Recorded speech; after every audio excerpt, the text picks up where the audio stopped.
নেত্রী তথা মাননীয় মন্ত্রী শশী পাঁজা আজকে সাংবাদিক সম্মেলন করে এক বিস্ফোরক মন্তব্য করলেন।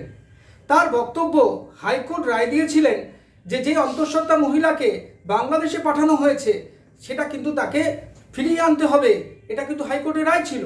কিন্তু কেন্দ্রীয় সরকার এখনো অবধি তিনি বাঙালি বলে, তিনি বাংলার লোক বলে কোনোভাবেই বাংলাদেশের সঙ্গে যোগাযোগ তো করছেনই না, উল্টে তাদেরকে ফিরিয়ে আনার কোনো রকমের ব্যবস্থা করছেন না। এরকম ধরনের মন্তব্য করলেন শশী পাঁজা।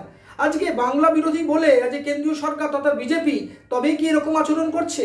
আমরা আগেও দেখেছি অনেক সময় যে বাংলা বললে বাংলাদেশি বলে তাদের দাগিয়ে দেওয়া হচ্ছে, কোথাও গিয়ে একটা বাংলা বলা বা বাংলা ভাষা বলে তাদেরকে একটা ইগনোর করা হচ্ছে, তাদেরকে ইনসাল্ট করা হচ্ছে, হিউমিলিয়েশন হচ্ছে।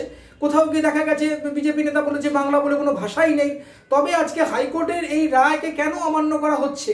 আজকে হাইকোর্টের রায় অমান্য মানে তো কন্টেম্প টু কোর্ট। আজকে কেন এটা কন্টেম্প টু কোর্ট করছেন তারা, এবং এরপরেও কেন ব্যবস্থা হচ্ছে না? দেখুন শশী পাঁজা কি বললেন। বিগত দিনগুলোতেও অনেক উদাহরণ দিয়ে সর্বভারতীয় তৃণমূল কংগ্রেস প্রমাণ করে দিয়েছিল যে ভারতীয় জনতা পার্টি বাংলার বিরুদ্ধে, বাংলা বিরোধী জমিদার। এটা পরিষ্কার।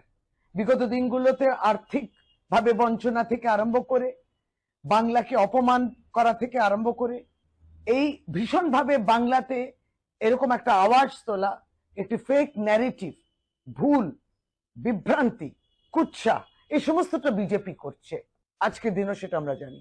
এরই মধ্যে ভারতীয় জনতা পার্টি যেহেতু তার কেন্দ্রে তাদের সরকার বলে, তাদের ঔদ্ধত্য, তাদের অহংকার এই পর্যায়ে গেছে যে কলকাতা হাইকোর্ট 26/9/2025 অর্থাৎ 26শে সেপ্টেম্বর এই বছরের একটি অত্যন্ত গুরুত্বপূর্ণ অর্ডার দিয়েছে, এবং সেই অর্ডার বাধ্যতামূলক যে কেন্দ্র সরকারকে সেটা পালন করতে হবে। কি, 6 জন ভারতীয় নাগরিককে যেভাবে কেন্দ্র সরকার নির্বাসিত করলো, তাদেরকে পাঠিয়ে দিল বাংলাদেশ। এই মামলাটা লড়েছে প্রথম থেকে শেষ অবধিও লড়বে তৃণমূল কংগ্রেস। লড়তে গিয়ে তারপরে অর্ডার আসে কলকাতা হাইকোর্ট যে এই ভুল কাজ করেছে কেন্দ্র সরকার, এরা ভারতীয়, তাদেরকে ভারতবর্ষে বাংলায় ফেরত আনতে হবে এবং এই কাজটি করতে হবে 4 সপ্তাহ মধ্যে। কিন্তু এই অহংকারী বাংলা বিরোধী জমিদার বিজেপি তারা 4 সপ্তাহের মধ্যে কোনো প্রয়াস করেনি তাদেরকে ফিরে নিয়ে আসা, কিন্তু উপরন্ত চেষ্টা করেছে তাদেরকে বাংলাদেশি হিসেবে যদি প্রমাণ করা যায়। বাংলাদেশের যে কোর্ট আছে, হাইকোর্ট, তারা পর্যন্ত বলেছে যে এরা বাংলাদেশি নয়, এরা ভারতীয় নাগরিক, এদেরকে ফেরত পাঠানো হোক। বাংলাদেশি হাইকোর্ট ভারতীয় যে দূতাবাস রয়েছে ঢাকাতে, তাদেরকেও বললো যে তোমাদেরকে পদক্ষেপ নিতে হবে, ফেরত পাঠাতে হবে, ভারতবর্ষে ফেরত পাঠাতে হবে। কিন্তু কেন্দ্র সরকার কোনো পদক্ষেপ নেয়নি এবং এই মামলাটা লড়ছে সর্বভারতীয় তৃণমূল কংগ্রেসে।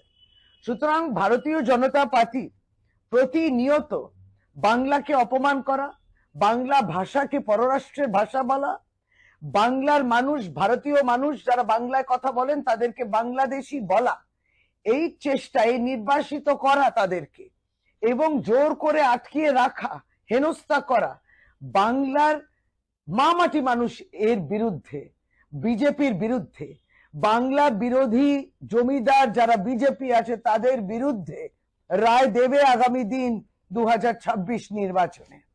আমাদের ভিডিও ভালো লাগলে লাইক ও শেয়ার করুন, কমেন্ট সেকশনে গিয়ে জানান আপনাদের মতামত। আরো ভিডিও পেতে চ্যানেলকে সাবস্ক্রাইব করুন। প্রতি মুহূর্তে খবরের আপডেট পেতে প্রেস করুন বেল আইকন।